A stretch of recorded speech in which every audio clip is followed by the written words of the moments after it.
ನಿನ್ನೆ ಮಧ್ಯರಾತ್ರಿ ನಮ್ಮ ಗದಗ ಜಿಲ್ಲೆಯ ಲಕ್ಷ್ಮೀಶ್ವರ ತಾಲೂಕಿನಲ್ಲಿ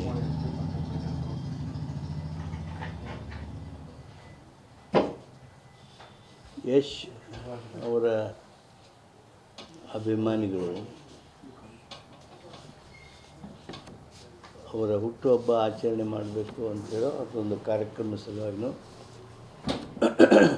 ಫ್ಲೆಕ್ಸ್ ನಿಲ್ಲಿಸಬೇಕು ಅಂಥೇಳಿ ಎತ್ತರದ ಫ್ಲೆಕ್ಸನ್ನು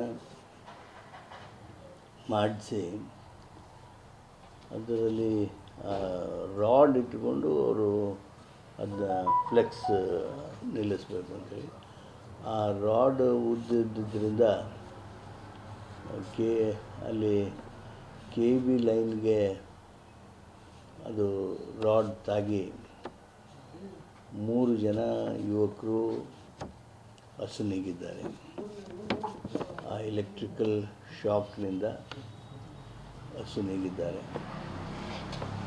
3 ಜನರಿಗೆ ತೀವ್ರವಾದಂಥ ಗಾಯಗಳಾಗಿವೆ. ಈಗಾಗಲೇ ಏನು ಆಸ್ಪತ್ರೆಯಲ್ಲಿದ್ದಾರೆ, ಅವರು ಬೇಗ ಗುಣಮುಖರಾಗಿ ಬರಲಿ. ಆಸ್ಪತ್ರೆಯಲ್ಲಿ ಏನು ವ್ಯವಸ್ಥೆಗಳನ್ನು ಮಾಡಬೇಕು ಅದನ್ನ ಸರಿಯಾದ ವ್ಯವಸ್ಥೆಗಳನ್ನು ಮಾಡೋದಕ್ಕೆ ಸೂಚನೆ ಕೊಟ್ಟಿದ್ದೀನಿ. ಏನು ಮೃತಪಟ್ಟಿದ್ದಾರೆ ಅವರಿಗೆ ಪರಿಹಾರವನ್ನು ನಾವು ಸರ್ಕಾರದವರು ಕೊಡಬೇಕು. ಅದಕ್ಕಾಗಿ ನಾನು ಮುಖ್ಯಮಂತ್ರಿಗಳಿಗೆ ಈಗ ಮುಖ್ಯಮಂತ್ರಿಗಳ ಹತ್ರ ಹೋಗ್ತಾಯಿದ್ದೀನಿ.